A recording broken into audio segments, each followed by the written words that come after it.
सर्वज्ञ श्री चक्रधर स्वामी की।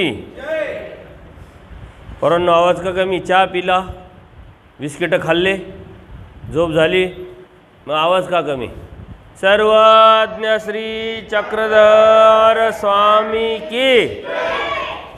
आवाज जोरात आला पाहिजे, गावालाही कळाला पाहिजे, देवापर्यंत पोचला पाहिजे।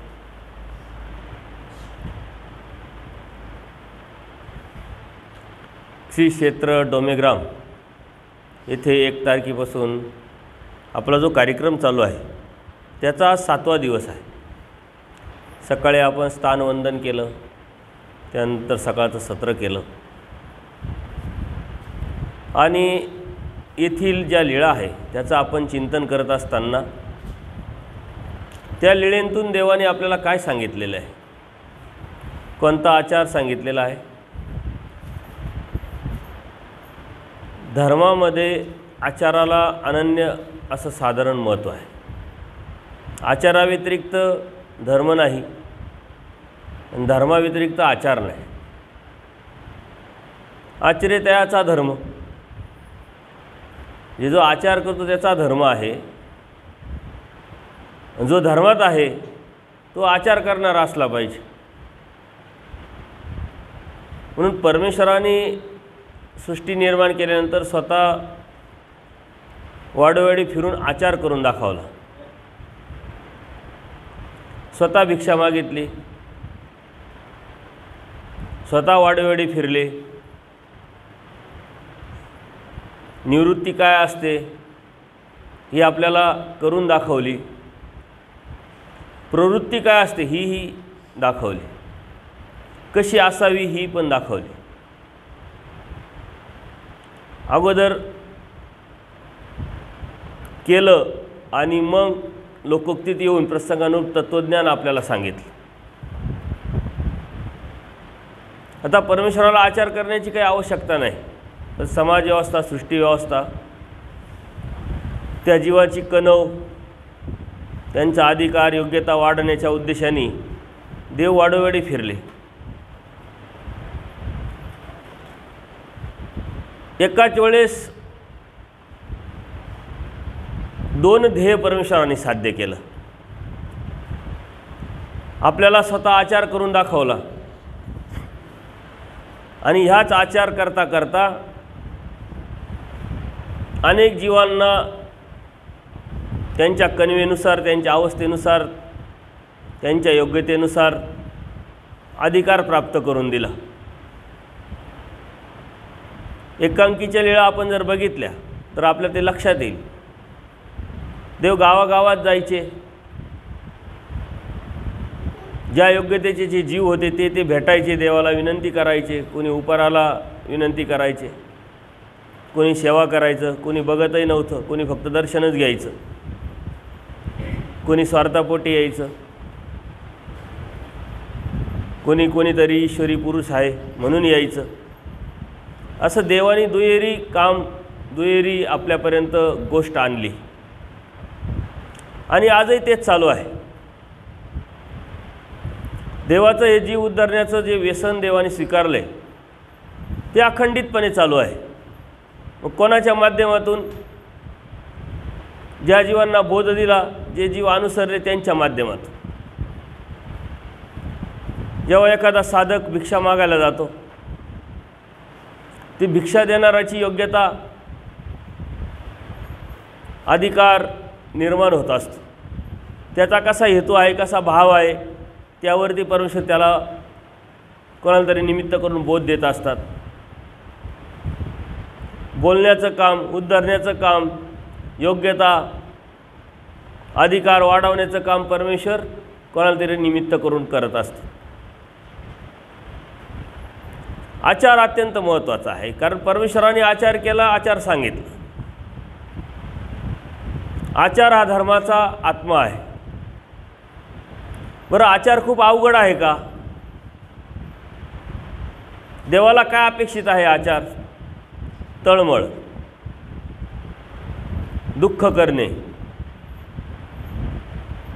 देवताजनित विकल्प न करणे, कर्मकांड, विधी, अंधश्रद्धा न जोपासणे, मजबूर अज्ञानी जीवाला न फसवणे. कारण सत्यार जेव्हा होय, गोड बोलणे ही साधना, हाच आचार आणि हेच परमेश्वरापर्यंत घेऊन जात असतं. त्याला मात्र लागतं परमेश्वराचा स्वीकार. ज्यांनी परमेश्वराचा स्वीकार केलेला आहे तो मात्र आचारावर जात असतो, आणि जो आचार करत आहे त्यांनी मात्र परमेश्वराला स्वीकारलेलं असतं. म्हणजे आचार स्वीकारणं म्हणजेच परमेश्वराला स्वीकारणं. परमेश्वराला स्वीकारणं म्हणजे परमेश्वराने म्हणितलं जे आहे ते आपण करणं, आज्ञा प्रतिपालन करणं. अवघड काहीच नाही.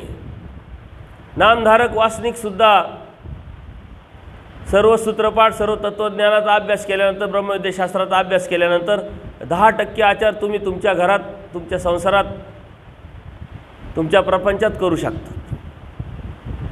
आचार मालिकेच्या सूत्रांचा विचार केला तर 50% हेच सूत्र आचारापर्यंत आपल्याला नेऊ शकतं. परंतु तळमळ असली पाहिजे, इच्छा असली पाहिजे, वासना असली पाहिजे, संशोधक वृत्ती असली पाहिजे. नेमकं सांगितलं आहे काय, त्या सांगितल्यानंतर आपण करण्यासाठी आपली कुशलता, व्यवहारी बुद्धी असली पाहिजे. कुशलता अत्यंत महत्त्वाची आहे धर्मामध्ये, हुशारी अत्यंत महत्त्वाची. सांसारिक जगामध्ये अत्यंत हुशारीनं आपण जगत असतो. फसल्या जाण्याची शक्यता निर्माण होणार नाही, आपण फसू नये यासाठी क्षणोक्षणी काळजी घेत असतो, पावलोपावली काळजी घेत असतो. सहजासहजी कोणावरही आपण विश्वास ठेवत नाही.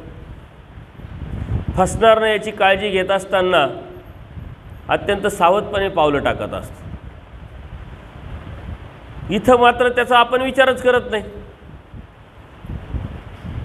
आणि आपलं कर्तव्य आपण विसरून गेलेलो आहे. म्हणून आचार महत्त्वाचा आहे. आचाराव्यतिरिक्त तुम्ही सारं केलं तर त्या करण्याला काहीच अर्थ राहत नाही. आणि आचार थोडाही केला तर ते काहीच नाही केलं तरी परमेश्वराची प्राप्ती होऊ शकते.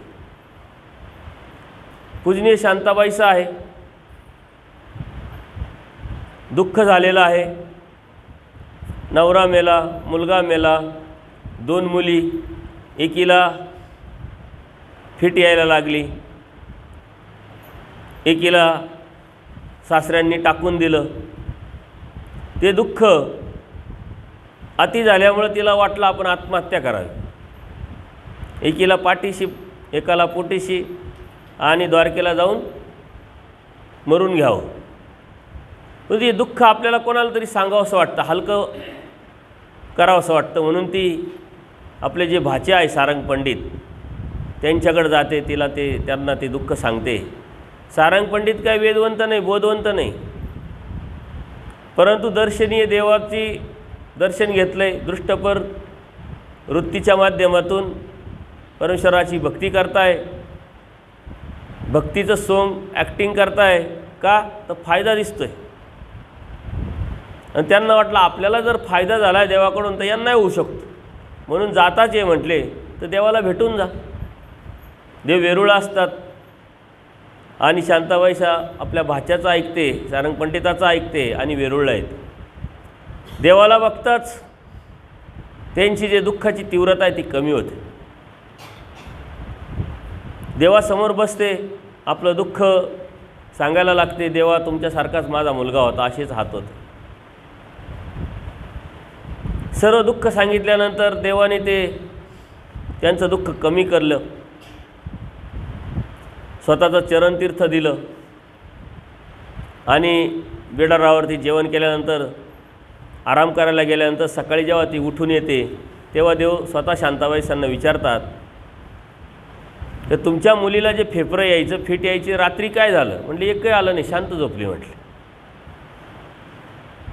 तिला अनुभूती आली, प्रचिती आली, जाणीव झाली.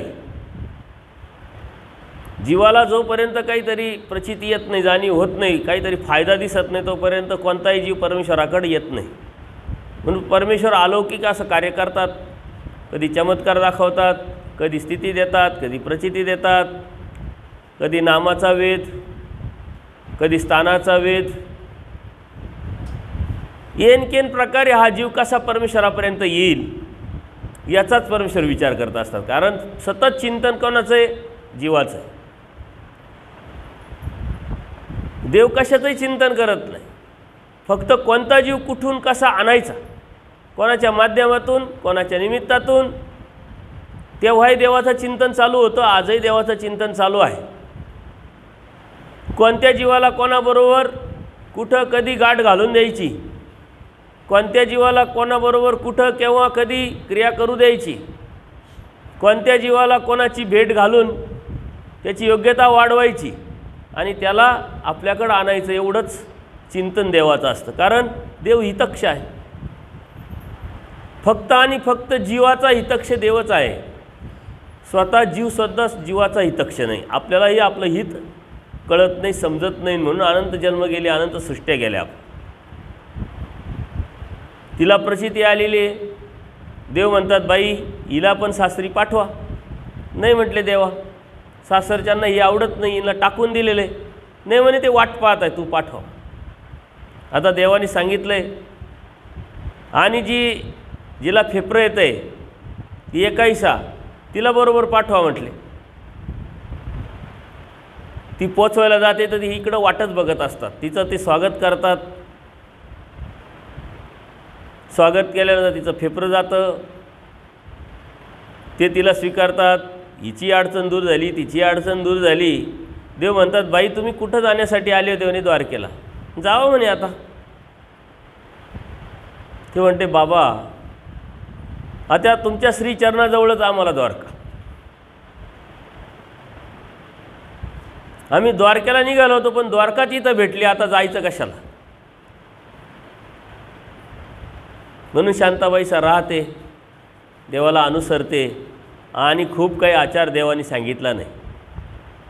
म्हटले भिक्षा करून खायची, कोणत्या नातेवाईकाच्या घरी जायचं नाही, नवीन कपडे घालायचे ना, तीनच आचार सांगितला. आणि शेवटपर्यंत रुद्रपूरला राहून तो आचार त्यांनी पाळला. देव म्हणतात येथून म्हणितले ते फक्त म्हातारीशी घडले, गौरवोद्गार काढला.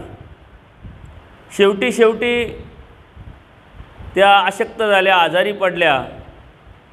तिच्या मुलीला देव म्हणतात जा तुम्ही सेवा करा. आणि म्हातारीला काही खावंसं वाटलं तर ते तिला द्या, आम्ही सांगितलं असं सांगा. परंतु तरीही ती ऐकत नाही. म्हटलं नाही, माझ्या देवाने सांगितलं नाही. पण देवाने एक करायला लावलं, जाता जाता रुद्रपूरला जाताच आहे तर तुमचे निमित्त कोण आहे? तुमचे भाचे सारंग पंडित निमित्त मानिजे, त्यांना भेटा म्हटले. म्हणून शांताबाईचा द्वार रुद्रपूरला जायच्या अगोदर सारंग पंडिताला भेटायला जातात. भेटतात, सर्व हकीकत सांगतात. त्यांनाही बरं वाटतं, ठीक आहे चला काय हरकत नाही, पाठवल्याचा फायदा झाला. ते नवीन कपडे घेतात. म्हणते नाही, माझ्या देवाने नाही सांगितलं करायला. तिनंच ते नाकारलं, ते स्वीकारलं नाही. शेवट त्यांनी रुद्रपूरला काढला आणि तिला देवाने निरोप दिला असतानाही तिने काही घेतलं नाही. तिथंच त्यांचं देहावसन होतं. नंतरच्या काळात तिच्या मुलीनं तिथंच तिला अग्निदाग दिला. अग्निदाग देऊन देव इकडं गंगा तीराला आहे. तिचे जे हस्ती आहे ते घेऊन येतात. देव म्हणतात इकडं आणण्याची गरजच काय, रुद्रपूर आपली काशी, तिथंच तिचं हे करायचं होतं. म्हणजे आपल्या धर्मामध्ये 4 दाग सांगितलेले आहे: वनदाग, जलदाग, भूमिदाग आणि अग्निदाग. तर वनदाग, जलदाग कायद्याने बंद झाला. आजही वाराणसीकड वगैरे तिकडे जर गेले तर मोठ्या मोठ्या नद्या असतात, परवानगी घेऊन जलदाग करता येतो. तिकडचे काही आपलेच भिक्षुकांचं सुद्धा जलदाग केलं गेलेलं आहे, आत्ताही करतात. त्याच्या पाठीमागचा हेतू हाच आहे की आपलं शरीर दुसऱ्याच्या उपयोगी लागावं. वनदाग बंद झाला, जलदाग बंद झाला. आता आपण अहिंसावादी असल्यामुळे आपण भूमिदाग स्वीकारला. अग्निदागामध्ये हिंसा होते, परंतु आपल्या चरित्रामध्ये 1, 2, 3 अग्निदागाचेही असे प्रमाण सापडतात. शांताबाईसांना अग्निदाग दिलेला आहे. देवानी काही टोकलं नाही, त्यावरती काही सांगितलं नाही. परिस्थिती बघून या गोष्टी करायच्या असतात, पण भूमिदागाला आपण महत्त्व दिलेलं असल्यामुळं भूमिदाग आपण करत असतो. शहरामध्ये त्याही अडचणी निर्माण झालेल्या आहे. सांगण्याचं तात्पर्य आचाराच्या बाजूने आपल्या मनामध्ये खूप भीती आहे, खूप न्यूनगंड आहे, खूप गैरसमज आहे की आचार म्हणजे अशी काहीतरी मोठी वस्तू, ती विशिष्ट ठिकाणी गेल्यावरच ती करावं लागते आणि ती आपल्याकडून जमेल की नाही, होईल की नाही, त्यापेक्षा करणंच नको. देव म्हणतात धान्य साठवण्याचं जे पेव असतं, म्हणजे आजच्या काळात कोठी असते, धान्य तर नाही आहे, मग त्यात कचरा टाकून आपण भरून ठेवतो का? किंवा भूक लागली, खायला काही नाही आहे, मग विष पितो का? असं नाही. खूप काही करता येत नाही, मग सोडून द्यायचा का धर्म? देवप्राप्तीची इच्छा वासना ठेवायचीच नाही का?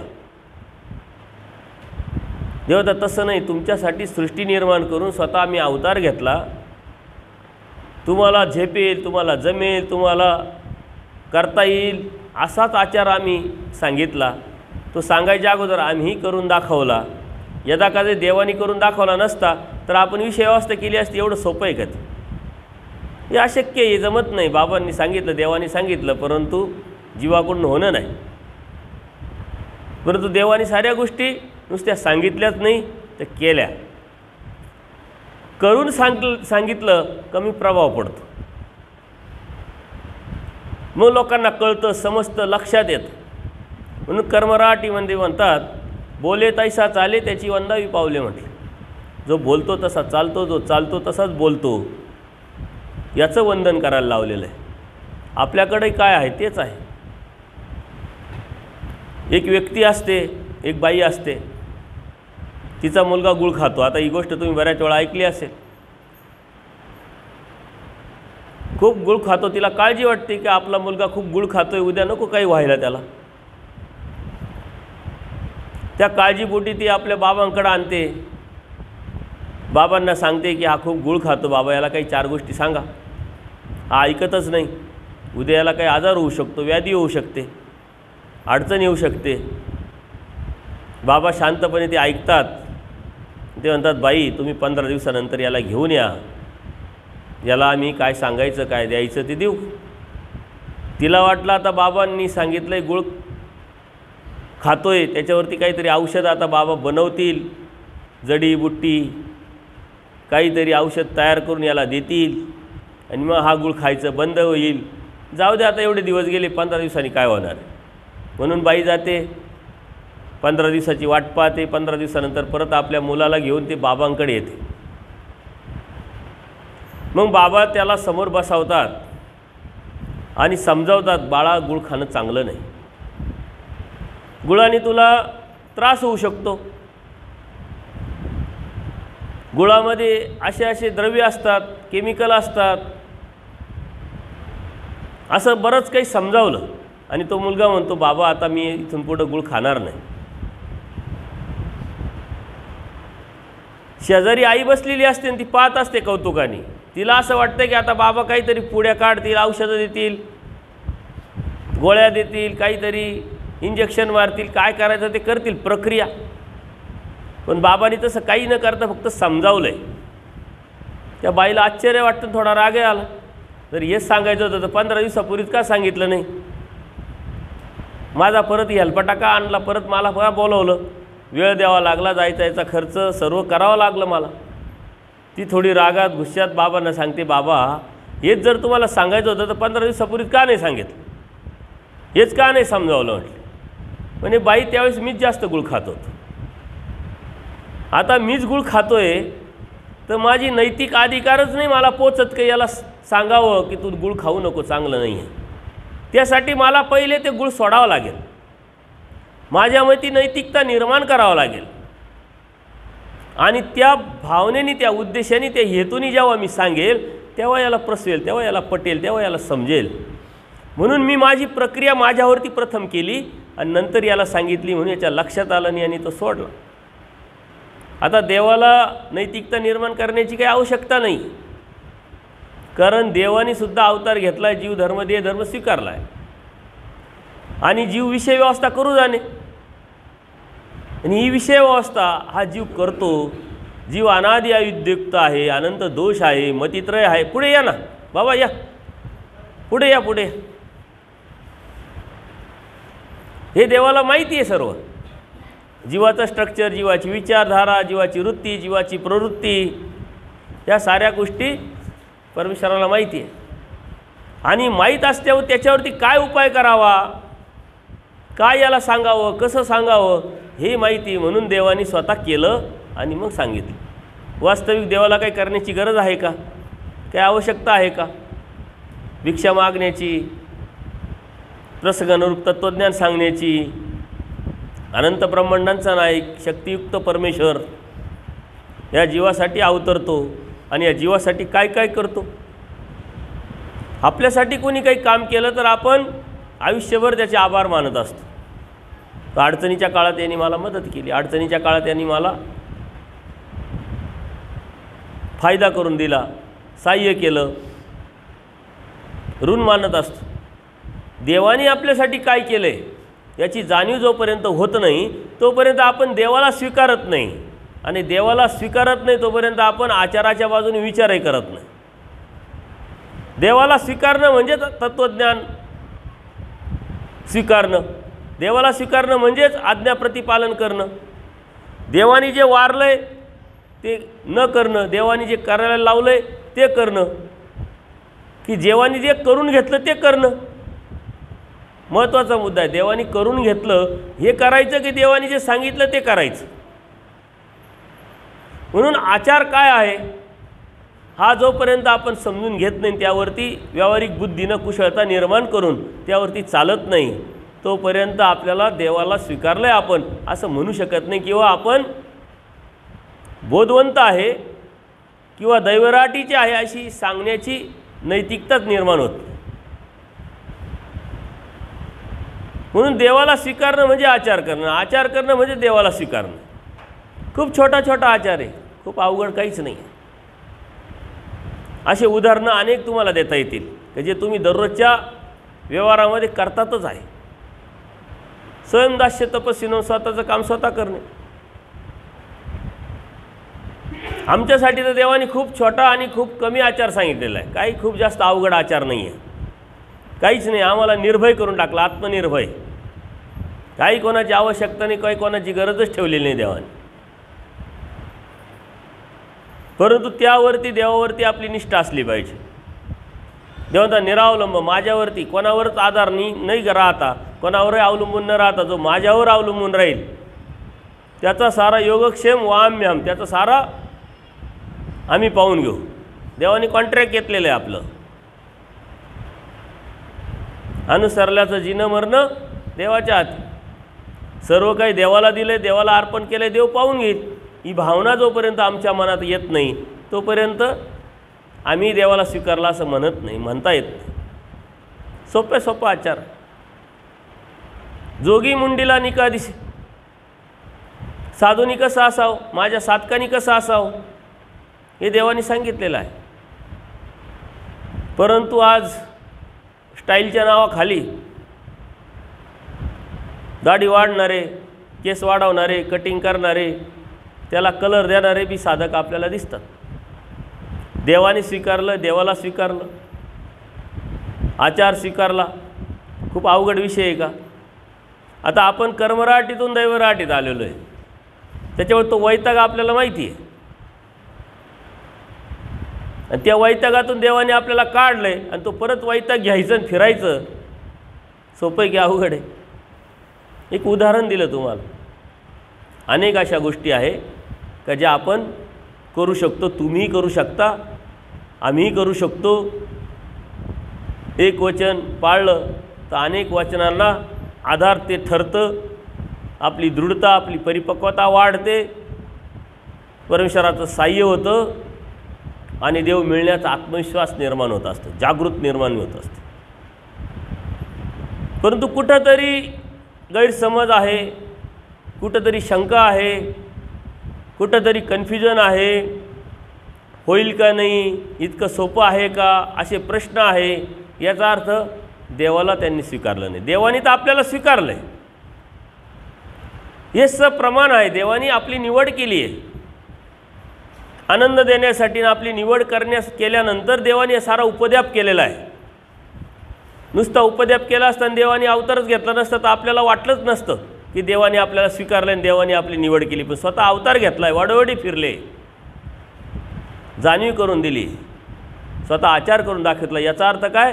देवाने आपल्याला स्वीकारलं आहे. देव काय म्हणतात? जे करायचं ते आम्ही केलं, जे राहिलं ते आता जीवाचं आहे. काय राहिलं? देवाला स्वीकारायचं राहिलं, आचार करण्याचं मानसिकता भावना राहिली, नैतिकता, गोड बोलणं.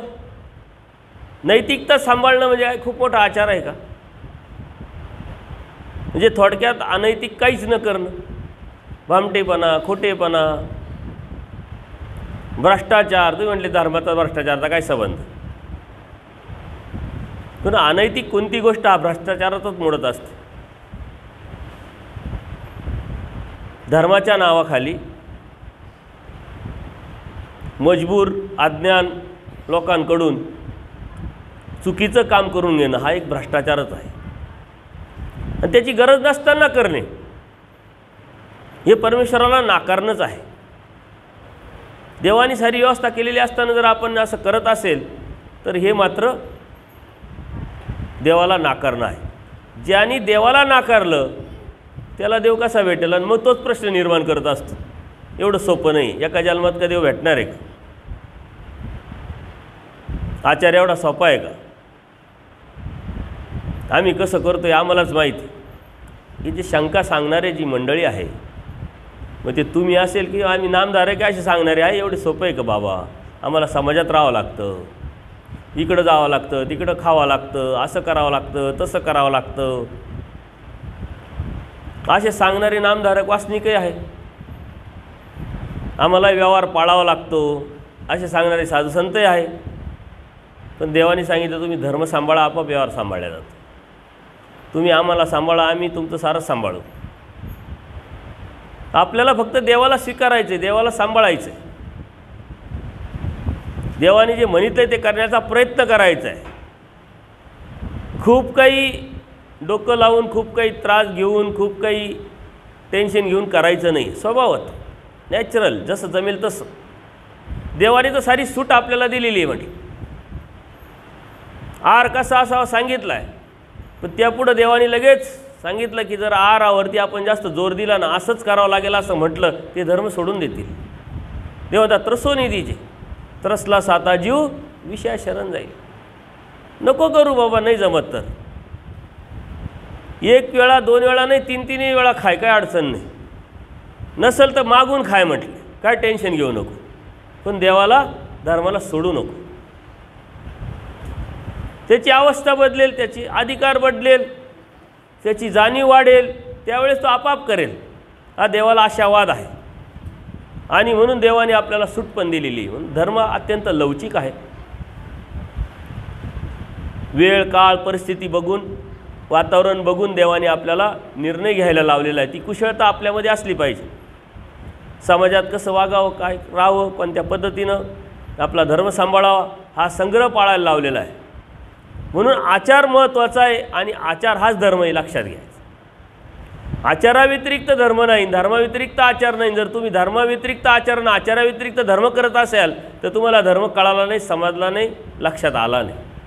आणि आचार खूप मोठा नाही, भीतीदायक नाही. तो आनंदाच्या बाजूनी चालण्याचं साठी टाकलेलं एक पाऊल आहे. परमेश्वराचं आणि आपल्यातलं अंतर कमी करण्यासाठी घेतलेला निर्णय आहे.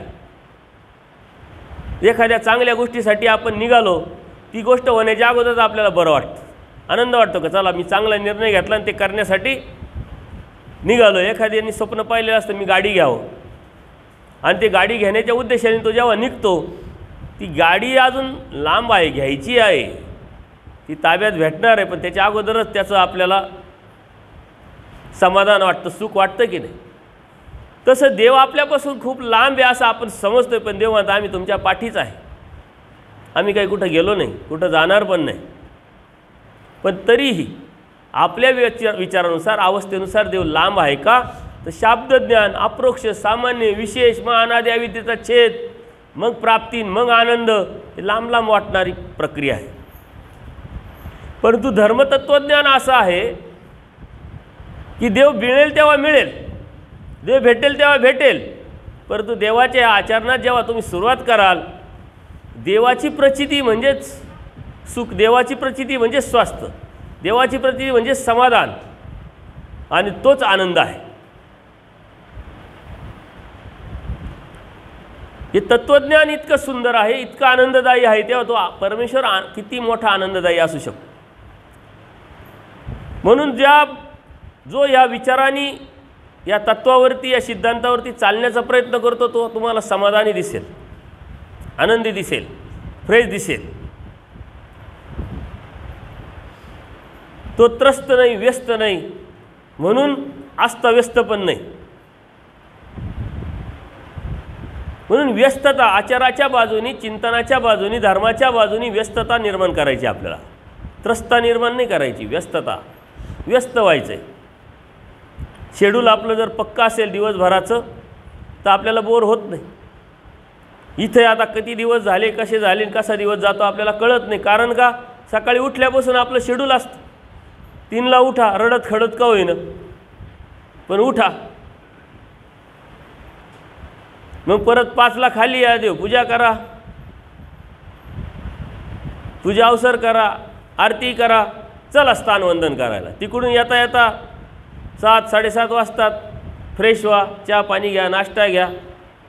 इकडून तिकडून थोडं आवराआवरी करता का लगेच 10चं सत्र आपलं.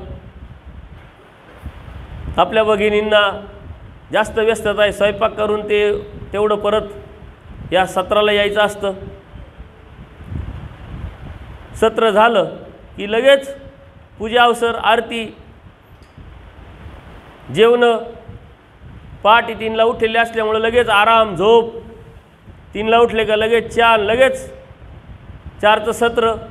5 संपले का लगेच स्वयंपाक. इकडं तिकडं थोडं पाहिलं का लगेच 6:30 वाजले. 6:30 पूजा अवसर, आरती केली, जेवण. थकलेले राहतात म्हणून झोपले लगेच. किती व्यस्तता आहे. आता त्रस वाटतोय का तुम्हाला? ना कोणाचं टेन्शन, ना कोणाचा त्रास. किती मस्त वाटतंय, पण तरी तुम्ही काही थांबणार आहे की तर कायमचे. बाबा लय मस्त, लय भारी भारी, तर मग जाऊ नका ना. त्या ताई एकट्याचे, त्यांना मदत होईल, त्यांना जोडी होईल.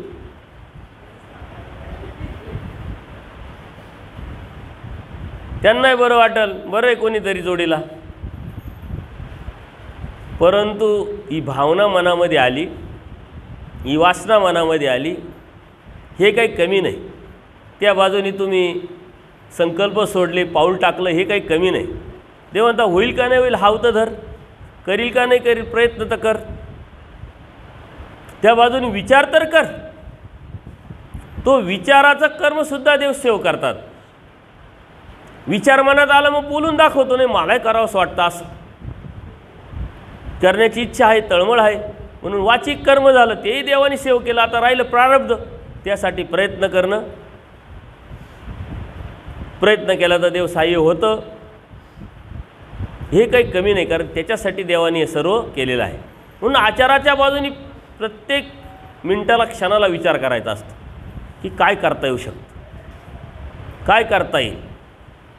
प्रसंग आला, इथं धर्मतत्वज्ञानाची चौकट कुठं बसते का,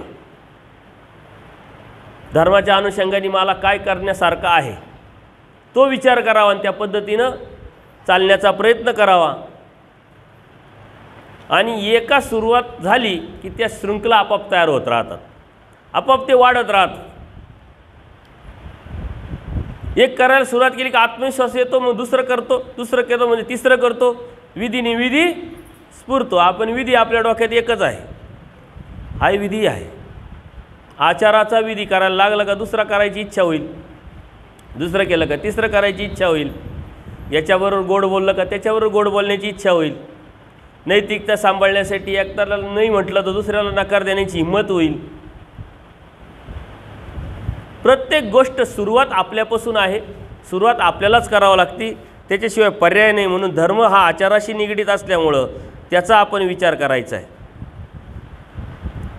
आणि हे डोमेग्रामला पूजनीय माईमभट असेल, आचार्य असेल, अनेक तत्त्वज्ञान, अनेक लीळा इथं घडलेल्या आहे. मग संहार प्रकरण आहे, संसरण प्रकरण आहे, अन्यवृत्ती आहे, महावाक्य आहे, हे सारं तत्त्वज्ञान देवाने इथंच सांगितलेलं आहे. आणि हे करत असताना आपल्या डोक्यात एकच असतं, बाबा वेळच नाही, वेळच नाही म्हटले. परंतु वेळ कशासाठी काढायचा, किती काढायचा, यावरती धर्माची जाणीव अवलंबून असते. किती जाणीव आहे त्यावरती वेळ काढणं ठरतं. आपण म्हणतो ना, आवड असेल तर सवड निघेल, शोधलं तर सापडेल, इच्छा असेल तर करण्याची प्रवृत्ती निर्माण होईल. पण वेळच नाही म्हटली. आणि देवानी वेळ काढून अनंत ब्रह्मांडांच्या जीवांना उद्धारायचं आहे. अनंत ब्रह्मांडांचं चालकत्व देवाने स्वीकारलेलं आहे. एवढ्या बिजी शेड्यूलमध्ये सुद्धा या कर्मभूमीमध्ये देव अवतरले, अवतरून महाराष्ट्रात आले आणि आपल्यासाठी एवढ्या स्थानाची उपलब्धी करून तत्त्वज्ञान सांगितलं. किती बिजी शेड्यूल आहे. देवाच्या शेड्यूल इतकं कोणाचं बिजी शेड्यूल असतं का? असू शकतं का? पंतप्रधान मोदींचं बी एवढं शेड्यूल टाईट असेल काय? विचार करा. कारण पंतप्रधान मोदी एकाच देशाचे पंतप्रधान आहे आणि आपले देव अनंत ब्रह्मांडांचे पंतप्रधान आहे, लक्षात घ्या. आणि ह्या ब्रह्मांडात, त्या ब्रह्मांडात, त्या ब्रह्मांडात कार्य, जीवाचा उद्धार, किती शेड्यूल बिजी आहे. एवढ्या शेड्यूल बिजीमधून परमेश्वर येतात. नुसती येतातच नाही, तत्त्वज्ञान सांगतात, घडवतात, मडवतात, आपल्याला शिकवतात. आपल्या डोक्यात काय आहे? स्थान कोणाचं? देवाचं. संहार प्रकरण कोणाला सांगितलं? माईमभटांना. आस्तिपरी कोणाला सांगितली? या भक्ताला. तत्त्वज्ञान कोणाला सांगितलं? त्या भक्ताला. जेव्हा तुम्ही म्हणाल हे स्थान माझ्यासाठी, माझ्या निर्माण केलेलं हे माझं स्थान आहे, धर्म हा माझा आहे, हे तत्त्व मला सांगितलेलं आहे, आचार मला सांगितलेला आहे, त्यांच्या ठिकाणी जेव्हा स्वतःला बघाल, स्वतःला उभं कराल, तेव्हा ती जबाबदारी वाढेल. आणि ती जबाबदारी वाढली, ती जबाबदारी समजली का मग करण्याची इच्छा, करण्याची प्रवृत्ती, त्यावर चालण्याची मानसिकता तयार होईल. आपण पर्क करून टाकलेली, हे यांचं, ते त्यांचं, ते त्यांचं, हे सारं आपलं आहे, आपल्यासाठी निर्माण केलेलं आहे. एवढ्या बिजी शेड्यूलमधून परमेश्वर तत्त्वज्ञान सांगतात.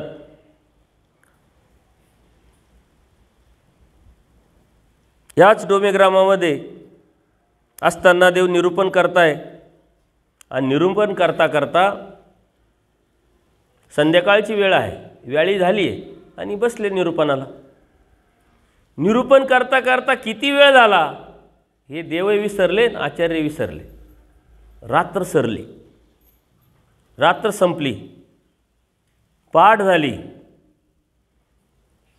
कारण बंद दरवाजा आड मठामध्ये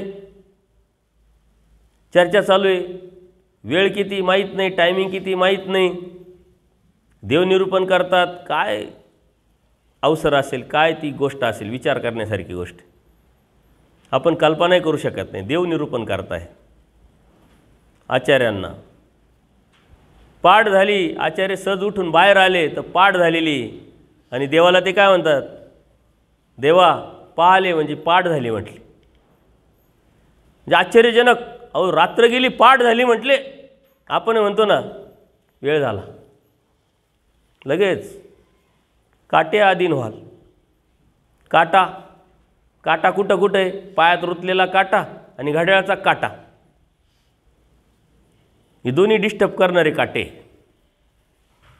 म्हणून सरांनी आज म्हटले चप्पल घाला, शूज घाला.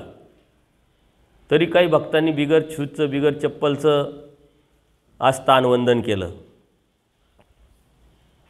काटा रुतला नाही पाहिजे. याची काळजी आपण घेतो तरी रुततो. चप्पलमध्ये काटा घुसला, चालता चालता एखाद्या दगडावरती उंच त्यावरती पाय पडला, तो काटा आपल्याला टोचतो. एकदा का टोचला आणि लक्षात आला का अरे आपल्या चप्पलमध्ये शूजमध्ये काटा घुसलेला आहे, तो आता आपल्याला त्रास देतोय, आपल्याला टोचतोय, झाला डिस्टर्ब बाबा. आता त्याचं कुठंच लक्ष नाही, कोणाकडंच लक्ष नाही. ते फक्त आता काटा टोचतो का काय, काटा टोचतो का काय, तो सारा तिथं वेध झाला, त्याचा वेध निर्माण झाला, तिथंच तो आता लागला. नाही तर आता सत्संग चालू झाला किती वाजता, 4 वाजता, मिनटाला किती वाजले चालूच राहतं. अधीन झालो आहे आपण. वास्तविक सत्संग चालू झाल्यानंतर आपण इतकं एकाग्र झालो पाहिजे का आपण आपलं ताण, भूक, शारीरिक व्याधी, प्रॉब्लेम्स, अडचणी, कंबर दुखणं, पायाला कळ लागणे सारं आपण विसरलं पाहिजे. आणि किती वेळ झाला आहे हे बोलणारा विसरला पाहिजे आणि ऐकणारे विसरणे पाहिजे. पण तसं होतं का? माझ्या समोर बी राहतं किती वाजले, मी पाहत राहतो मधून किती वेळ. तुम्हाला त्रास नको, तुम्ही बी जाणीव करून देत असतात, बाबा वेळ झाला, पुढं स्वयंपाक, मग पुढचं. आचार्यांना बी असं आश्चर्य वाटलं, रात्रभर निरूपण केलं, पाठ झाली म्हटले. आता देवानी जे सुंदरपणे सांगितलं आपल्याला हे महत्त्वाचं आहे. स्वामी म्हणतात तुम्हाला पाठ झालेलीच फार झाली म्हटले. तुम्हाला काय वाटतं, एक रात्रीची पाठ झाली म्हणजे काय खूप झालं काय म्हटले. एक रात्रभर तुम्ही निरूपण ऐकलं खूप झालं काय. एक रात्र तुमची गेली आरामाव्यतिरिक्त, झोपण्याव्यतिरिक्त खूप झालं काय म्हटले. पुरुषाच्या भेटीस युगे जातात म्हटले. पुरुष म्हणजे आता परमेश्वर आहे, परमेश्वराच्या भेटीत युगे जातात. आपण म्हणतो ना अनंत जन्म गेले, अनंत सृष्ट्या गेल्या.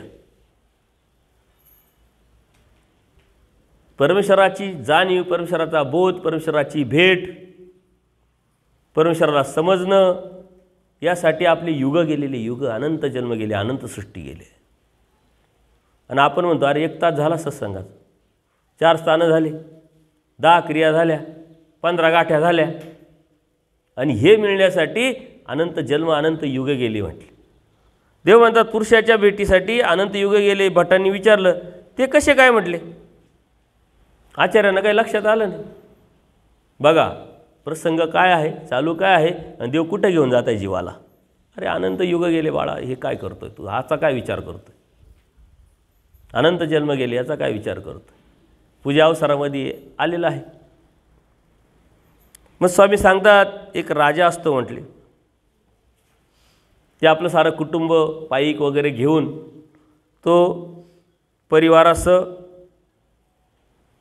पुरुषाच्या म्हणजे थोडक्यात देवाच्या दर्शनाला येतात निघालेला आहे. त्याने परिवाराला थोडं दूर ठेवलं. देव गुंफेत आहे आणि त्यांना सांगितलं तुम्ही बाहेर थांबा, मी जाऊन येतो. आता देव शांत बसलेले, निश्चल, सकळ जीवाते चिंतित, निश्चल आहे, डोळे बंद आहे. देवाला माहीत आहे. आता ज्या अर्थी देवानी सांगितलं त्या अर्थी देवानी काहीतरी नियोजन पुढं केलेलं आहे. त्याच वेळेस संहार होणार होता, संहार करून परत सृष्टी रचना होणार होती, तेवढा वेळ जाणार होता. देवाचं ते नियोजन चालू असेल ना. तो राजा येतो, देव शांत समाधीस्थ बसलेले, त्याच्या मनात काय येतं, डिस्टर्ब नको. समाधीतून बाहेर पडतील त्यावेळेस आपण कशासाठी आलो, का आलोय सांगू. जसं एखादा आपण गेलो, आराम चालू आहे, जाऊ द्या आराम होऊ द्या, नंतर पाहू, आपण थोडं बसू, वाट पाहू, आराम झाला का मग बोलता येईल. असं आपण कधीतरी वाट पाहतो कोणाची तरी कधीतरी. मग विडा वाईल असं त्यांनी विचार केला आणि तो तिथंच थांबला. मग देवाची समाधीतून बाहेर आले, जे क्रिया आहे, जे करायचं आहे ते केलं देवानी. आणि मग त्यांनी विडा वाहिला, देवाला काय आमंत्रण करायचं ते केलं. आणि निघाला. देव म्हणतात कुठं निघाले, कारण त्याला माहीतच नाही नेमकं झालं काय एवढ्या कमी वेळेत. आपल्याला काही समजत नाही काय झालं आणि काय नाही, काही नाही समजत तरी आपल्याला खूप काही समजलं, आपण असं आव्हानात राहतो. देवाने विचारलं कुठं चालले, कुठं जात आहे, कशासाठी जात आहे, कोणाकडे जात आहे. तो म्हणाला माझे सारे परिवार पायी की बाहेर उभे आहे ना. म्हटले तुम्हाला आम्ही आमंत्रित किंवा विडा देण्यासाठी आलो होतो, तुमची समाधी होती म्हणून आम्ही थांबलो. देव म्हणतात पुरुषाने म्हणजे देवाने काय सांगितलं, ती युगाची गेले म्हटले.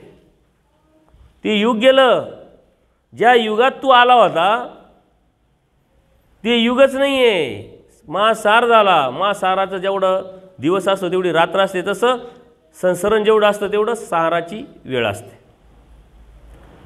ती सृष्टी गेली, ती युग गेलं, त्यानंतर तेवढा वेळ गेला आणि परत देवाची प्रवृत्ती आणि परत ती सृष्टी त्याच कर्मफळात तो जीव तसंच. म्हणजे ते युग गेलं, एवढा वेळ तो वाट पाहत बसला आणि तुला काय एक रात्रीचं पडलंय म्हटले. आपले अनंत जन्म गेले, अनंत सृष्ट्या गेल्या. देवाला जाणता जाणता देवाची भक्ती करता करता आपल्याला सापडली नाही, भेटली नाही, बोध भेटला नाही. बोध भेटला तर समजला नाही, कळाला नाही, अनुसरलो नाही, अनुसरलो तर आचार केला नाही, प्रमादी झालो, म्हणून अनंत जन्म गेले, अनंत सृष्ट्या गेल्या. ही जाणीव जोपर्यंत आपल्याला होत नाही तोपर्यंत वेळेचं महत्त्व आपल्याला कळणार नाही. आपण म्हणतो हे राहिलं ते राहिलं, असं करायचं तसं करायचं, हे केल्यानंतर ते करणार, ते केल्यानंतर ते करणार. आपण ठरवून टाकलेला असतो की आपण एवढे दिवस जगणार आहे ना, आपल्याला देव जागवणार आहे. देवाने कॉन्ट्रॅक्ट घेतलेलं आहे. म्हणून कितीतरी वेळ आपल्या गेलेले आहे. आता आपल्याकडे प्रतिक्रिया करतात बघा प्रत्येक. आता मला दोबी येतो ना भेटायला, तो तेच सांगतो 40 वर्ष झाले हो बाबा, आमचे 3 पिढीचे. आत्ता ही काही गावातली मंडळी आली होती आपलं सकाळचं सत्र संपल्यावर जेवणानंतर. तेही गप्पा मारता मारता तेच दुःख व्यक्त करत होते. आत्ता 2 महिने झाले, 4 महिने झाले व्हिडिओ ऐकायला लागलो, समजायला लागलं, कळायला लागलं. त्या काल ज्या ताई आल्या त्याच्यानी संकल्प सोडला सकाळी, तेवढे 2च व्हिडिओ ऐकले तुमचे, 2च सत्संग ऐकले. पण तरी अशी इच्छा झाली, हे कोण देतं आहे, सारं देव, देवाकडून असतं, आपलं काही नसतं. देणारा देव, घेणारा जीव आहे, क्रेडिट घ्यायचं काही कारण नाही. 2च सत्संग ऐकले म्हटले, मला येण्याची इच्छा झाली, आलो. नुसतं आलेच नाही, यायचं फक्त संकल्प सोडायसाठी आले. तो मुलगा बी काल उपदेश घेण्यासाठी आला, पुष्पक नाव त्याचं. उपदेश घे, उपदेश कोणाकडून, कशासाठी, कधी, केव्हा, बघू पाहू. अचानक ठरलं चला. हे सारं देवाचं आहे. संयोग योग साह्य परमेश्वराच्या प्रवृत्तीनं माया करून देत असते.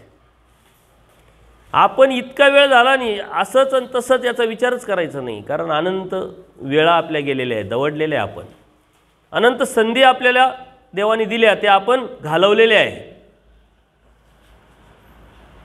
आपण म्हणतो बघू नंतर. प्रपंचात मात्र नंतर कधीच आपण बत नाही.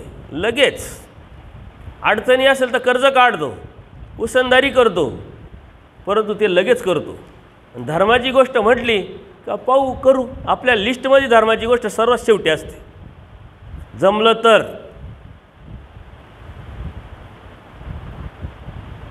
मग पाहून करू.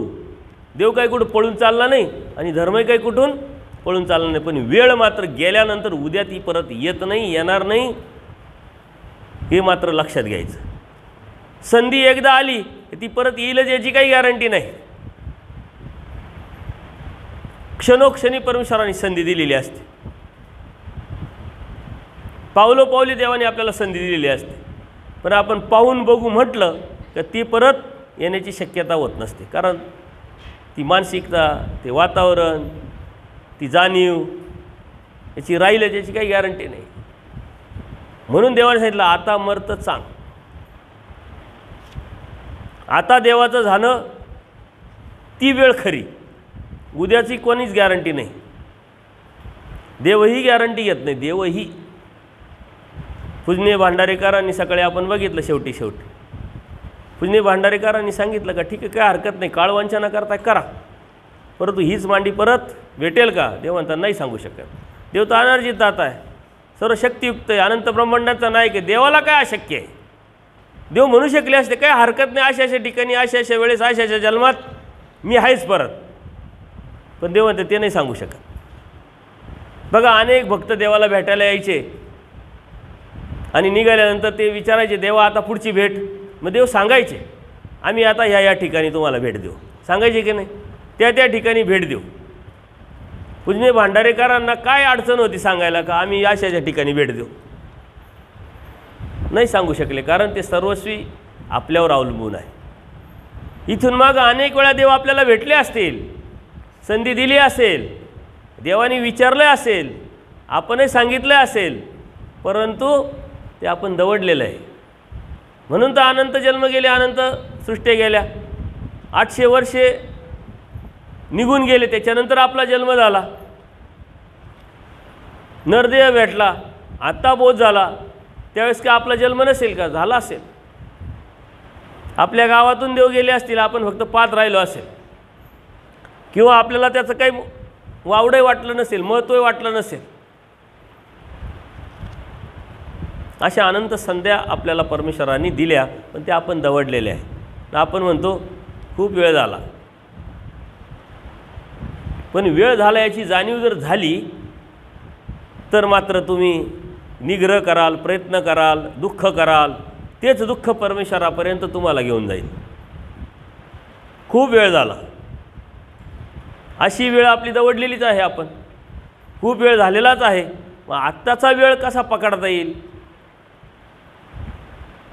त्या वेळेचा सदुपयोग कसा करता येईल, त्याचं निग्रह, त्याचं चिंतन, त्याचं मनन, त्याचं आयोजन, त्याचं नियोजन जेव्हा कराल तेव्हा मात्र देव भेटल्याशिवाय राहणार नाही. आयोजन करावं लागतं. प्रत्येक गोष्टीचं आपण आयोजन करतो की नाही? संसारामध्ये किती नियोजन करतो. 2 मुलं असेल तर 2 घरं, त्यांची शेती, नोकरी, त्यांचे लग्न, सारं सेम टू सेम. मुली असेल तर त्यांची व्यवस्था, मुलं असेल तर व्यवस्था, म्हातारपणामध्ये आपल्याला बी थोडीफार व्यवस्था, सारं आपण करतो. ही मरणाची व्यवस्था आपण करण्याच्या मागं व्यस्त झालेलो आहे.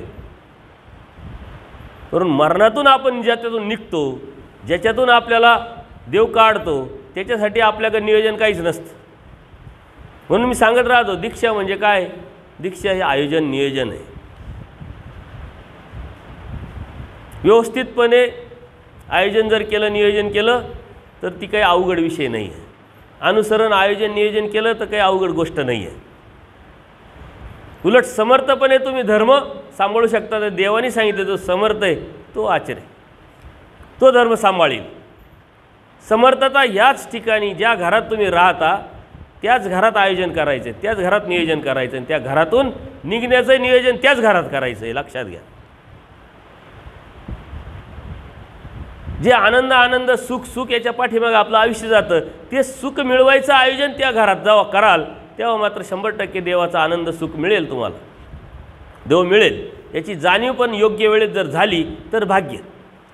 अन्यथा बराच वेळ निघून गेल्यानंतर जाणीव झाली तर अनेक अडचणी, अनेक अडथळे ना तोंड आपल्याला द्यावं लागतं. म्हणजे योग्य वेळ कोणती? जोची अवसर विषया तो ब्रह्मवेद. आणि त्याच वेळेस आपल्याला वेळ नसते, आपण पळत राहतो. म्हणून जे 25चे, 30चे, 40चे जे माणसं असतात ना, ते खूप भाग्यवान असतात की ज्यांना धर्म समाजला कळाला आणि त्यांचा ओढा धर्माच्या अभ्यासाकडे लागला. धर्म काय जाणून घेण्याची इच्छा निर्माण झाली. ते भाग्यवान असतात. फक्त त्यांनी ती वेळ आता दवडली नाही पाहिजे. आयोजन, नियोजन केलं पाहिजे. वेळ नाही असं म्हणून वेळ दवडली नाही पाहिजे.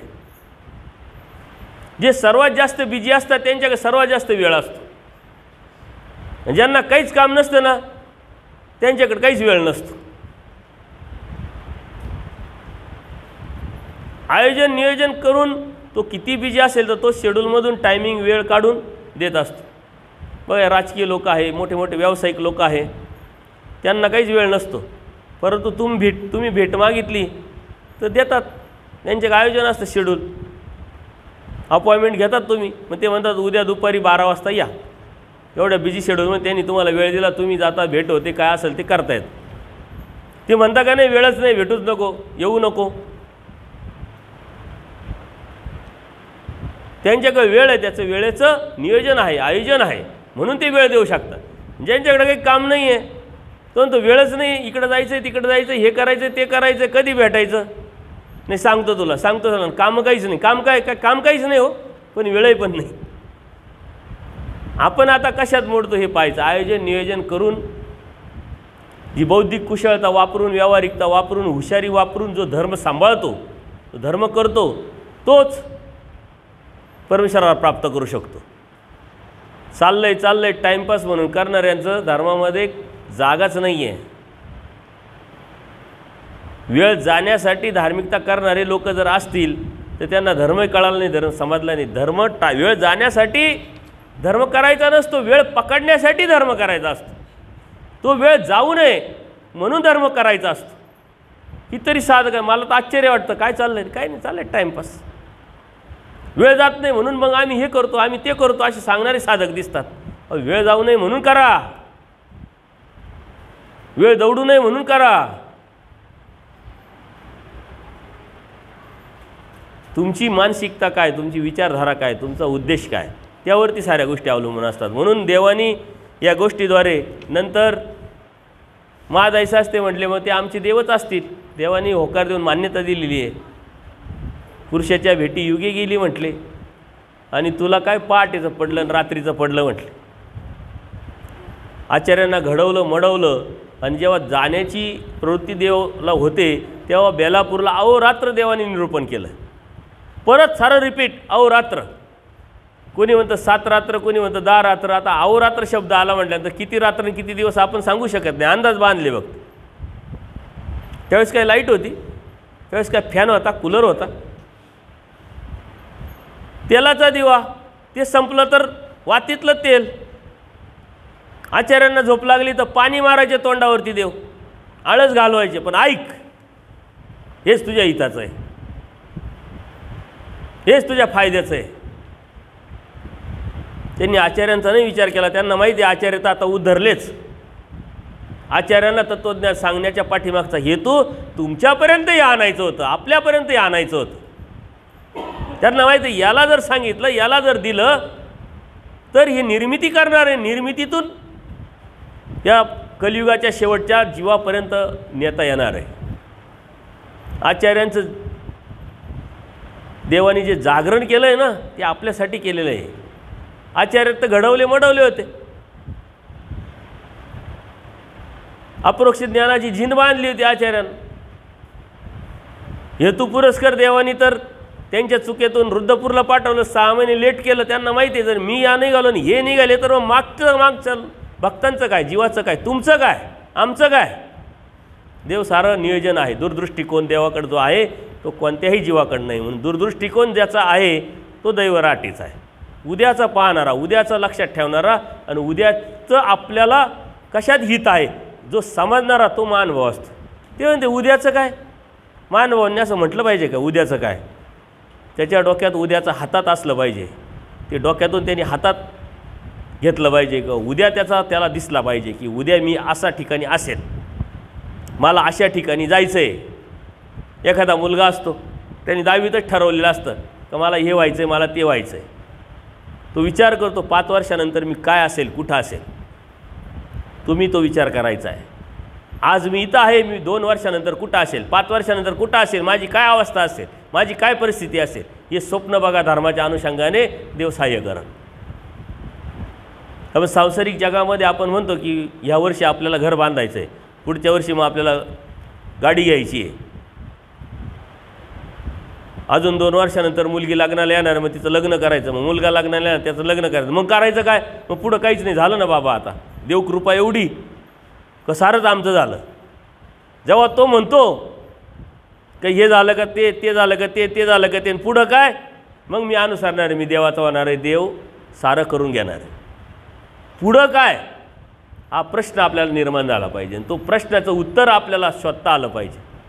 पुढं काय हा प्रश्न निर्माण होत नसेल आणि झाला तर उत्तर सापडत नसेल तर आत्महत्या करण्याची वेळ येते. आपल्याला देवाने सर्वात मोठं आव्हान दिलं आहे, टार्गेट दिलेलं आहे. जो हिटलर होता, इतिहासामध्ये तुम्ही हिटलरचं नाव ऐकलेलं आहे, साऱ्या जगाला जिंकण्याची महत्त्वाकांक्षा ठेवणारा अत्यंत क्रूर. पुढे काय हा प्रश्न त्याला निर्माण झाला आणि त्यांनी सुसाईड केली, त्यांनी आत्महत्या केली. ते तर इतिहासातली गोष्ट आहे. आता 2-4 वर्षापूर्वी एक अशी घटना घडली. वेल एज्युकेटेड डॉक्टर लेडी, संस्थेचे अध्यक्ष, सोशल कामामध्ये सर्व सदनता, पुढे काय हा प्रश्न पडला आणि पुढे काय याचं उत्तर न भेटल्यामुळे सुसाईड केली. आजही अनेक लोक आहेत. तुम्ही तर पुढे काय, जितकं पुढे जाल तितकं पुढे तुमचं टार्गेट तुम्हाला दिसत राहील. जेवढ्या धर्मात जाल तेवढी तुमची खोली तुम्हाला जाणवत राहील. जितकं आत जाल तितकं पुढं ते तत्त्वज्ञान तुम्हाला घेऊन जाईल, शेवटच्या क्षणापर्यंत तुम्हाला नेईल. तो विचारही तुमच्या मनाला शिवणार नाही. हे पुढे काय ही इच्छा जागृत आपली राहिली पाहिजे. आचार्यांना अहोरात्र तत्त्वज्ञान सांगितलं, आचार्यांसाठी नाही, आपल्यासाठी. जागरण घडवलं आपल्यासाठी. देवाने दूरदृष्टिकोन ठेवून सर्वांचा विचार करून शेवटच्या जीवापर्यंत हा धर्म कसा जाईल, कशा पद्धतीने जाईल, त्यावेळेससुद्धा याचा विचार देवाने केलेला आहे. कुठं, कधी, केव्हा. आपण म्हणतो योगायोग काहीच नसतो. परमेश्वराचा सर्व पूर्वनियोजित कार्यक्रम, पूर्वनियोजित. अनियोजन देवाचं काहीच नाही. प्रत्येक गोष्टीचं नियोजन देवाचं असतं आणि हे अनुभव आम्हाला कितीतरी प्रचितीला येत असतं. कितीतरी एखाद्या व्यक्तीला बोध द्यायचा आहे, ती व्यक्ती इतकी ॲक्सिडेंटली आपल्यापर्यंत पोचते, घेणं नाही देणं नाही, त्याच्या ध्यानीमनी नाही, काहीच नाही, परंतु त्याच्यामध्ये बऱ्याच गोष्टी घडलेल्या असतात. त्याचं जेव्हा आपण चिंतन करतो तेव्हा लक्षात येतं का देवाचं किती नियोजन आहे. आपल्याला वाटतं असं का व्हावं, तसं का झालं. पण आपली जीवनामध्ये ज्या घडणाऱ्या घटना आहे त्याच्याविषयी कधीच तक्रार करायची नाही, कधीच निगेटिव्ह विचार करायचा नाही. जे होतं ते चांगल्यासाठी, जे केलं आहे ते देवानी केलं आहे आणि ते चांगल्यासाठी, फायद्यासाठी, योग्यतेच आपल्यासाठी हिताचंच आहे. फक्त वेट अँड वॉच, वेळ जाऊ द्यायचं, त्याचा रिझल्ट, त्याचं उत्तर तुम्हाला लगेच भेटेल. म्हणून आचार्यांच्या माध्यमातून देवाने सांगितलं आहे, वेळेचा विचार करू नका, वेळ पकडण्याचा विचार करा, वेळ जाण्याचा विचार करू नका, वेळ धरण्याचा विचार करा. वेळेला कशाला महत्त्व द्यायचं याचा विचार करा. तो विचार करून, ती संधी म्हणून त्या बाजूनी विचार करून पुढे जर गेलं तरच त्याचा फायदा होईल. अन्यथा वेळ तर आपल्या जीवनातून, आपल्या हातातून कितीतरी निसटलेले असतात आणि मग आपल्याला कळतात पण, अरे त्यावेळेस ते करायला पाहिजे होतं, वेळ निघून गेली, आता करून काय उपयोग नाही.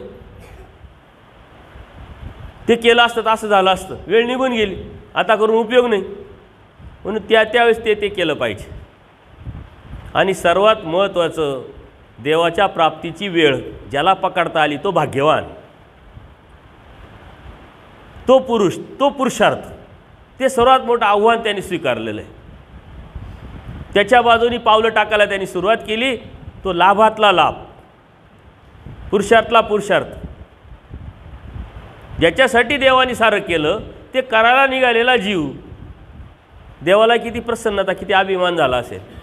ज्यांनी आज संकल्प सोडले, आज देवाला तुमच्याविषयी आलादता, प्रसन्नता निर्माण झाली असेल. कारण ज्याच्यासाठी मी सृष्टी निर्माण केली,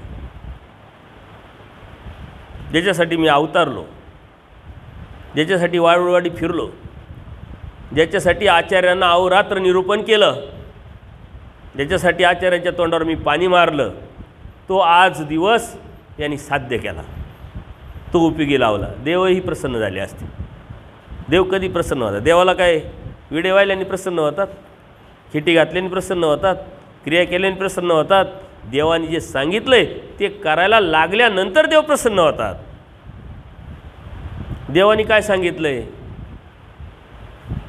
ते आपण समजून घेणं, त्यावरती चालणं म्हणजे देवाला प्रसन्न करणं. देवाला प्रसन्न करणं म्हणजे देवाला स्वीकारणं. देवाला स्वीकारणं म्हणजे आपण आपलं हित पाहणं. जीवाला स्वतःचं हित कधीच कळत नाही. आपण म्हणतो ना बाबा कळतं हो पण वळतच नाही. कारणं सांगतो, विषय व्यवस्था करतो, साऱ्या गोष्टी आहे, काय हरकत नाही. कारणंही सांगू नका, विषय व्यवस्था करू नका. नियोजन करा, आजच करा, उद्यासाठी काहीच बाकी ठेवू नका.